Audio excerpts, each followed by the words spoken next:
اللہ اکبر اللہ اکبر اللہ. سر میرا ایک یہ سوال ہے کہ اگر اللہ تعالیٰ کو ایک مان لیا جائے اور یہ عقیدہ رکھے کہ وہ مختلف انسانوں کی صورت میں آتا رہتا ہے، کیا یہ درست ہوگا؟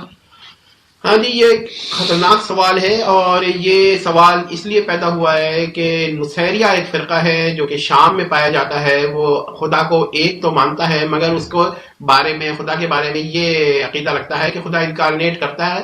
انکارنیٹ یعنی تجسیم کرتا ہے، کبھی ایک انسان کی صورت میں آ جاتا ہے، کبھی دوسرے انسان کی صورت میں آ جاتا ہے. اب ان سے یہ پوچھا جائے کہ خدا جو ہے وہ تو ایک ہے، اور وہ یہ خدا کا انسان کی صورت میں آنا تو شرک ہے. تو کہتے ہیں کہ خدا کو ایک جب مان رہے ہیں تو شرک کیسے ہو گیا؟ وہ یہ سوال کرتے ہیں. جناب بات یہ ہے کہ شرک کو کچھ لوگ ایک یا دو عقیدے یا تین عقیدے یا چار عقیدے میں بند کرتے ہیں. میں نے اس پر ایک لیکچر دیا ہوا ہے. شرک ایک سے زیادہ عقائد میں بند 4 عقیدے سے زیادہ عقائد شرکیاں ہیں، صرف 4 عقائد میں بند نہیں ہے. ان میں سے ایک عقیدہ یہ ہے کہ خدا انسان یا حیوان یا پودے کی صورت میں آ سکتا ہے. جس کا یہ عقیدہ ہوگا وہ مشرک ہوگا، چاہے وہ خدا کو ایک بھی مانے یا ایک ماننے کا دعویٰ کرے.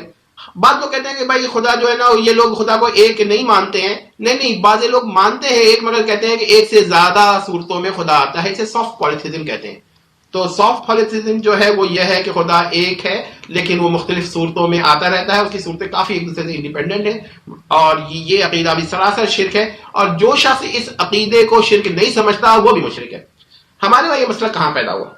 ہمارے وہاں مسئلہ یہ پیدا ہوا کہ ایک صاحب ہیں، انہوں نے فرمایا کہ اگر نصیریہ ان کی تکفیر بند کر دیں تو وہ جواب میں نصیریہ کی تکفیر بند کر دیں گے. انہوں نے یہ نہیں کہا کہ اگر نصیریہ اس شرک سے توبہ کر لے تو ہم ان کی تکفیر بند کر دیں گے. یہ نہیں کہا انہوں نے. اپنی تکفیر پر ان کی تکفیر بند کرنے پر جواباً وہ تکفیر بند کریں گے، لیکن اس شرکی عقیدے سے طائب ہونے پر انہوں نے کوئی بیان نہیں دیا. یعنی ان کے نزدیک جو تعلیق ہے، تعلیق کا مطلب ہے کہ اگر یہ کام ہوگا تو ہم یہ کر دیں گے.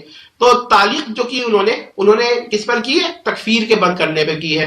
اس پر نہیں کی ہے کہ وہ توبہ کرے شرک سے. یہ تو بہت خطرناک بات ہے، اور یہیں سے یہ مسئلہ پیدا ہوا ہے. اور یہیں سے کئی لوگ یہ سوال کرتے ہیں کہ نصیریہ کا وجہ کفر کیا ہے. یاد رکھیے گا، نصیریہ کی وجہ کفر یہ ہے کہ وہ خدا کا انکارنیشن مانتے ہیں کہ وہ غیر اللہ کی صورت میں، انسان کی صورت میں خدا آتا رہتا ہے. وہ یہ نہیں ان کا کفر ہے کہ وہ تکفیر کرتے. تکفیر تو بعض مسلمان بھی کر دیتے ہیں لا علمی میں یا تشدد میں، تو ایک دم ان کی تکفیر نہیں کی جاتی. جماعت المسلمین کو دیکھیے کہ جہلمی صاحب ان کی تکفیر نہیں کرتے ہیں کیونکہ وہ کیا کہتے ہیں، شرکی عقیدے بظاہر نہیں رکھ رہے.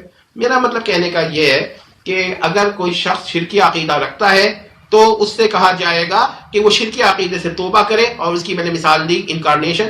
اور خواہ اس کا توبہ کرنا اس شرکی عقیدے سے ممکن ہو یا محال ہو، تعلیق اسی پر ہوگی، اس پر نہیں ہوگی کہ وہ تکفیر کرتا ہے یا نہیں تکفیر کرتا. یہ یاد رکھیے گا کہ اصل شرک کو چھوڑ کے تکفیر پر تعلیق کی ہے انہوں نے، محترم نے. تو یہ بہت بڑی غلطی کی ہے، اور اس سے تو اپنا ایمان بھی کیا کہتے ہیں انہوں نے داؤں پہ لگا دیا ہے. میں کہتا ہوں ان سے رجوع کریں، توبہ کریں، اور ایسی باتیں نہ کہیں جس سے توحید کا سارا تصور ہی ختم ہو جائے.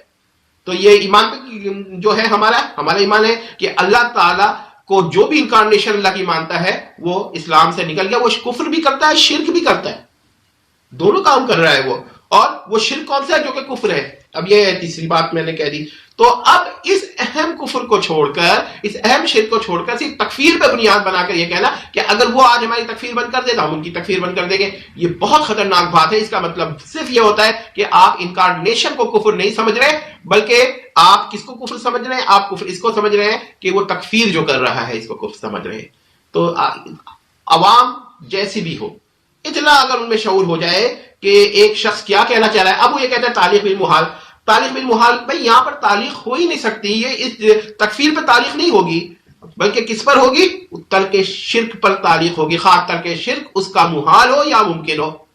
اب اگر محال ہے ترک شرک تو ٹھیک ہے، پھر اسی پہ تعلیق ہوگی. اگر ممکن ہے تو تعلیق بالممکن ہو جائے گی.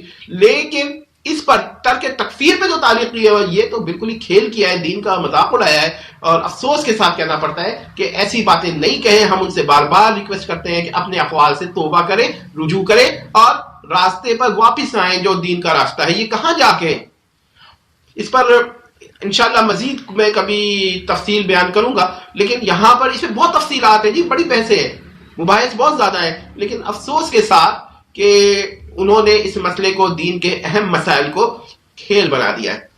کبھی تو یہاں تک پہنچ جاتے ہیں کہ منی خدا یعنی منی گاڈز یعنی لیسر گاڈز یا ڈیمی گاڈز جو جن کو آپ کہہ سکتے ہیں کہ اللہ تعالیٰ انسان کو قیامت میں منی گاڈ بنا دے گا، توحید ختم ہو جائے گی قیامت کے بعد ان کے نزدیک۔ اب اعتراض ہوگا، اسے میں ہینوتھزم کہتے ہیں، ہینوتھزم کی کئی اقسام ہیں، یعنی کہ جہوا وٹنس بھی ہینوتھیسٹ ہیں، حالانکہ جہوا وٹنس پہ میں کبھی بات کروں گا ان کے عقائد کے بارے میں، کیونکہ جیلمی صاحب ان سے متاثر ہیں، یقیناً متاثر ہیں، ثبوت کے ساتھ متاثر ہیں، اس پر لوگوں نے ورک بھی کیا ہے، کچھ آرٹیکلز پہلے بھی دیکھیں۔ میرا مطلب کہنے کا ہے کہ انسان کو بولتے ہوئے اس حد تک نہیں چلے جانا چاہیے کہ وہ اسلام کے بنیادی اساس کو ہلا کر رکھ دے۔